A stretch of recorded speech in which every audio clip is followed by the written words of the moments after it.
धर्म ग्रंथों में भागवत गीता एक ऐसा धर्म ग्रंथ है जिसमें मनुष्य के मन में उठने वाले हर प्रश्न का हल विस्तार से बताया गया है। भागवत गीता में वर्णित कथा के अनुसार अर्जुन के मन में जब भी कोई दुविधा उत्पन्न होती थी, वो उसके समाधान के लिए श्री कृष्ण के पास पहुंच जाते थे। एक दिन की बात है, अर्जुन भगवान श्री कृष्ण के पास आए और उनसे बोले, हे वासुदेव, मुझे एक दुविधा ने घेर रखा है और इसका समाधान आप ही बता सकते हैं। तब श्री कृष्ण ने अर्जुन से कहा, हे धनंजय, अपने मन की दुविधा विस्तार से बताओ, तब मैं तुम्हें उसका हल बताऊंगा। तब अर्जुन बोले, हे नारायण, कृपया कर मुझे ये बताइए कि अच्छे लोगों के साथ हमेशा बुरा ही क्यों होता है, जबकि बुरे लोग हमेशा खुशहाल दिखते हैं। अर्जुन के मुख से ऐसी बातें सुनकर श्री कृष्ण मुस्कुराते हुए बोले, हे पार्थ, मनुष्य जैसा देखता है या फिर महसूस करता है, वास्तव में वैसा कुछ नहीं होता, बल्कि अज्ञानतावश वह सच्चाई को समझ नहीं पाता। श्री कृष्ण की बातें सुनकर अर्जुन हैरान हो गए और बोले, हे नारायण, आप क्या कहना चाहते हैं, मेरी समझ में नहीं आया। तब श्री कृष्ण बोले, अब मैं तुम्हें एक कथा सुनाता हूं, जिसे जानने के बाद तुम समझ जाओगे कि हर एक प्राणी को उसके कर्म के हिसाब से ही फल मिलता है। अर्थात जो बुरा कर्म करता है उसे बुरा फल मिलता है, और जो अच्छा कर्म करता है उसे अच्छा फल मिलता है, क्योंकि अच्छे कर्म और बुरे कर्म तो मनुष्य पर निर्भर करता है। प्रकृति प्रत्येक को अपनी राह चुनने का मौका देती है।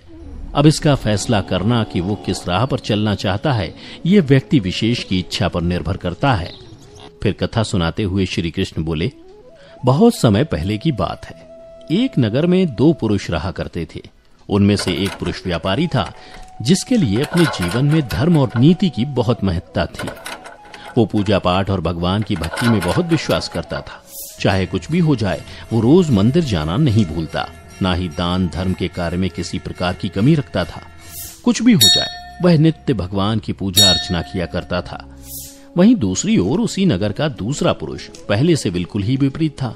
वो प्रतिदिन मंदिर तो जाया करता था, परंतु पूजा पाठ के उद्देश्य से नहीं, बल्कि मंदिर के बाहर से चप्पल और धन चुराने के लिए। उसे दान धर्म न्याय नीति किसी से कुछ लेना देना नहीं था, इतना ही कि वह मंदिर जाकर वहां चोरी किया करता था। इसी तरह समय बीतता गया और एक दिन उस नगर में जोर की बारिश हो रही थी, जिसकी वजह से उस दिन नगर के मंदिर में पंडित के अलावा कोई नहीं था।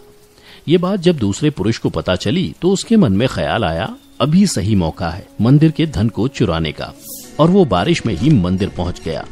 मंदिर पहुंचकर उस व्यक्ति ने पंडित से नजर बचाते हुए मंदिर में मौजूद सारे धन और जेवरात चुरा लिए और बड़ी प्रसन्नता से वहां से निकल गया। उसी समय धर्म कर्म में विश्वास करने वाला व्यापारी भी मंदिर पहुंचा और भगवान के दर्शन किए, परंतु दुर्भाग्य से मंदिर का पुजारी उस भले व्यापारी को ही चोर समझ बैठा और शोर मचाने लगा। शोर सुनकर मंदिर में लोगों की भीड़ जमा हो गई और सभी लोग उस भले व्यापारी को ही चोर समझ बैठे और उसे अपमानित करने लगे। यह देखकर वो भला व्यक्ति हैरान हो गया और उसे समझ नहीं आ रहा था कि उसके साथ क्या हो रहा है। फिर वह किसी तरह लोगों से बचता हुआ उस मंदिर से निकल गया, लेकिन दुर्भाग्य ने उसका साथ वहां भी नहीं छोड़ा। मंदिर से बाहर निकलते ही वह एक गाड़ी से टकरा गया और घायल हो गया।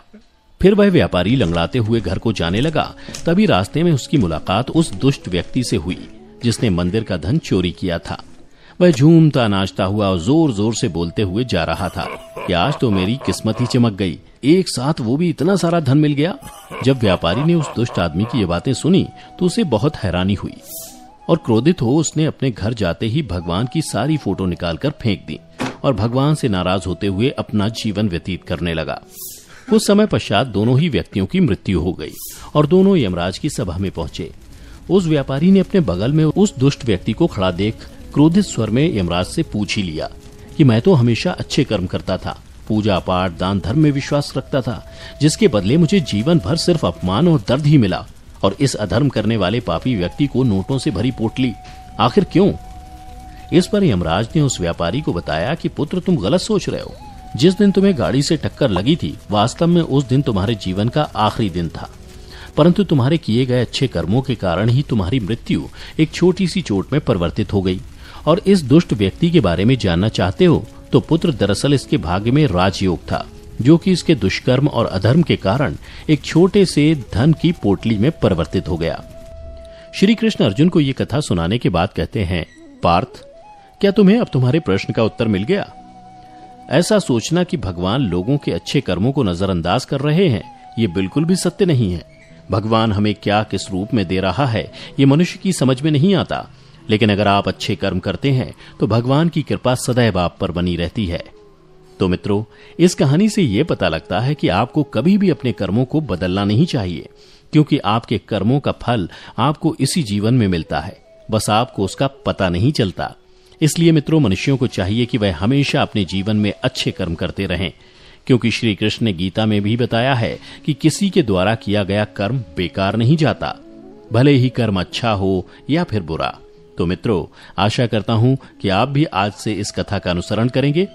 फिलहाल आज की ये कथा यहीं समाप्त होती है। अगर आपको हमारी ये कथा पसंद आई हो तो इसे ज्यादा से ज्यादा लाइक और शेयर करें। साथ ही अगर आप हमारे चैनल पर पहली बार वीडियो देख रहे हैं तो ऐसी ही पौराणिक और आध्यात्मिक कथाओं के लिए इसे अभी सब्सक्राइब कर लें। और हमारी आज की ये वीडियो कैसी लगी हमें कमेंट करके जरूर बताएं।